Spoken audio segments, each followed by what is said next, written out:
안녕하세요. 김동호 세무사입니다. 이번 24년도 기속 연말정산 강의를 담당하게 되었습니다. 연말정산 첫걸음반 과정은 기본적으로 연말정산을 처음 접하거나 오랜만에 접하여서 기초부터 차근차근히 배우고자 하시는 분들이 그 수강 대상입니다. 수년간 강의를 하면서 많은 수강생분들을 만났는데요.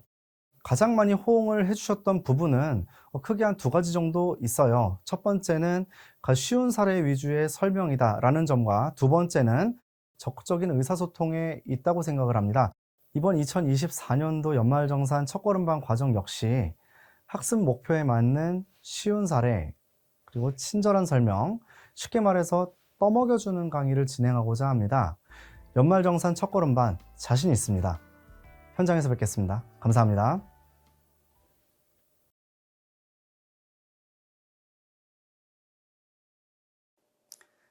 네, 자, 이번 샘플 강의의 주제로 준비한 것은 바로 인적공제라는 규정이에요. 자, 인적공제는 그 소득자의 소득세를 계산하는 데 있어서 피부양자의 수를 고려해서 세금을 계산하겠다는 취지로 도입된 규정인데요.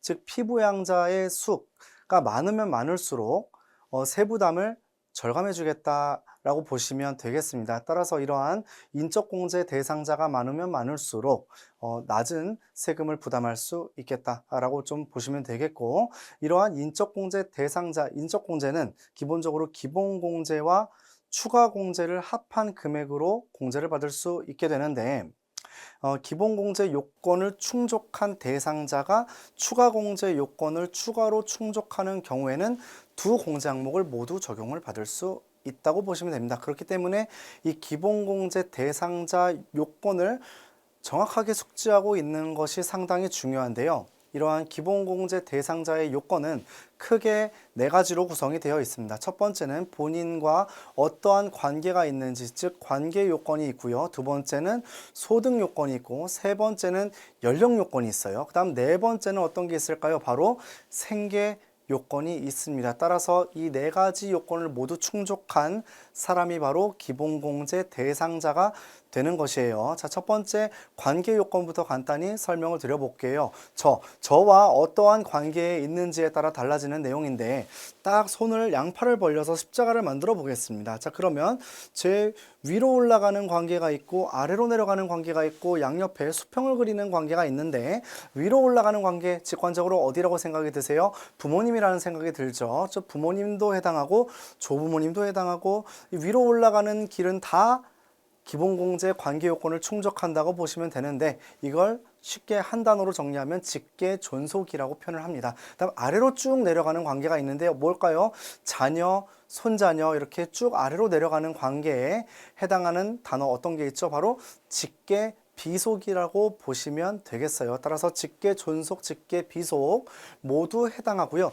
양옆에 수평을 그리는 관계 어디일까요? 저와 형제, 자매인 경우 역시 기본공제 대상자에 해당한다고 보시면 되겠습니다. 그 다음 항상 이 김동호 세무사 열심히 일하고 행복하게 해주는 이 배우자 어디 있어요? 마음속에 있죠. 이 마음속에 있는 배우자 역시 기본공제 대상자에 해당한다라고 보시면 됩니다. 참 이 강의를 지금까지 이 내용까지 와이프가 참 봤으면 너무 좋을 것 같다는 생각이 드네요.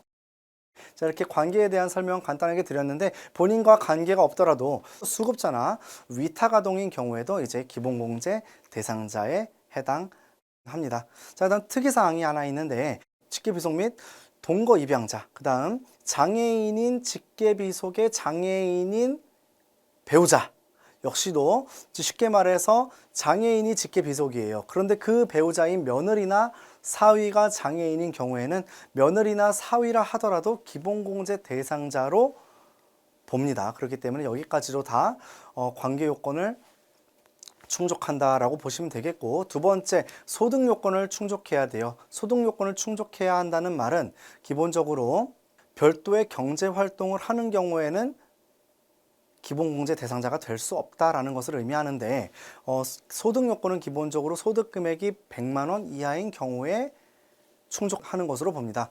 근데 이러한 소득 금액은 어떻게 보냐면 종합소득 금액과 퇴직소득 금액, 그 다음 양도소득 금액을 합한 금액이 100만 원 이하여야 돼요. 그래서 가장 많이 틀리는 경우가 어떤 경우냐면 부모님이 별도의 경제활동을 하지 않아요. 그래서 종합소득 금액이 없어요.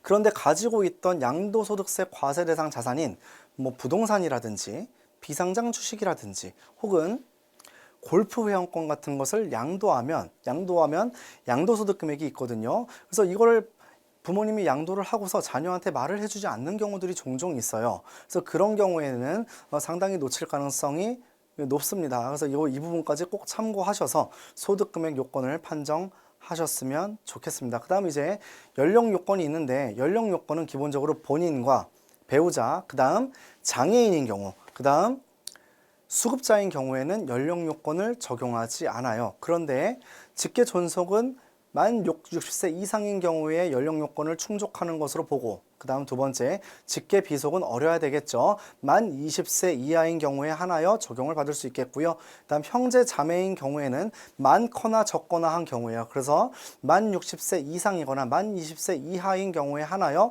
연령 요건을 충족하는 것으로 본다. 자, 그 다음 이제 마지막으로 생계 요건을 봐야 되는데, 생계 요건은 기본적으로 본인, 그리고 배우자, 그 다음 직계 비속, 그 다음 수급자나 위탁 아동은 이제 별도의 요건을 충족하지 않아도 생계 요건을 충족하는 것으로 보고요. 다음 직계 존속인 경우에는 원칙적으로 생계 요건을 충족하여야 하나 주거의 형편상 별거하고 있거나 함께 생계를 함께 하고 있다 하더라도 일시적으로 퇴거한 경우에도 생계 요건을 충족한 것으로 봅니다. 자, 형제 자매 같은 경우에는 반드시 생계 요건을 충족하여야 하는데 주거의 형편상 별거하는 경우에는 생계 요건을 충족하는 것으로 보지 않고요. 일시 퇴거한 경우에 하나여 생계 요건을 충족하는 것으로 봅니다. 자, 이 모든 네 가지 요건을 충족하는 경우에 기본공제 대상자 한 명당 150만 원을 공제해주고 있다. 이렇게 보시면 되겠고, 기본공제 대상자는 여기까지 설명을 드리도록 하고요. 자, 이제 추가로 추가공제 요건을 한번 살펴보도록 할게요. 추가공제 요건은 크게 네 가지가 있습니다. 첫 번째, 경로우대자 공제.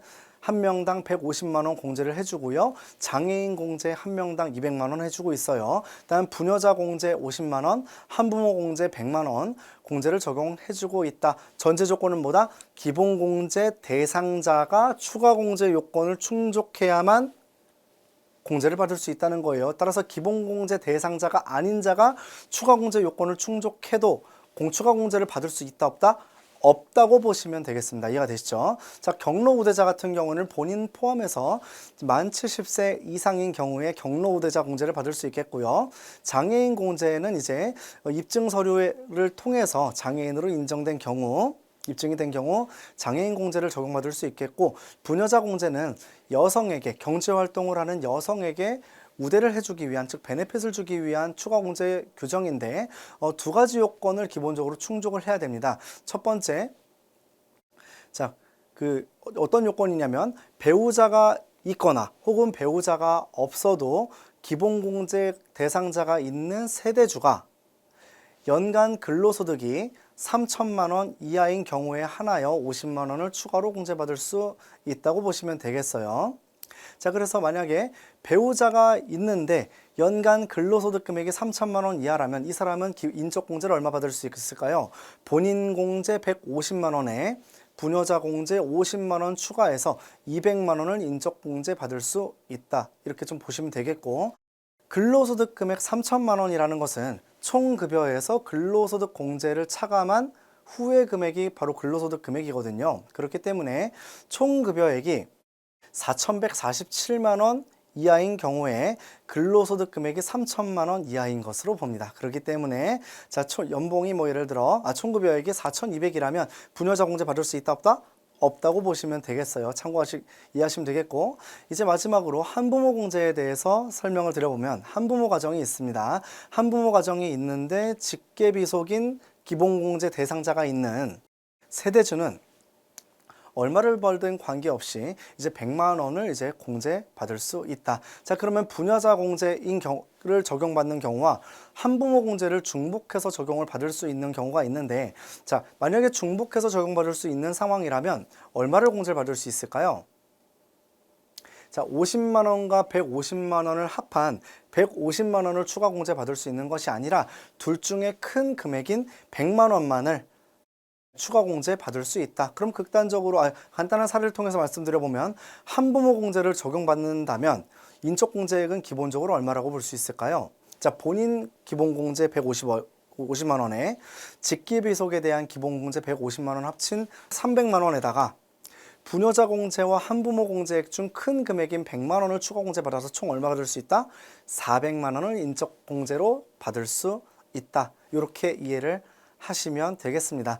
자, 지금까지 간단하게 인적 공제 규정에 대한 설명을 드렸고요. 간단한 이 샘플 강의는 여기까지 하도록 하겠습니다.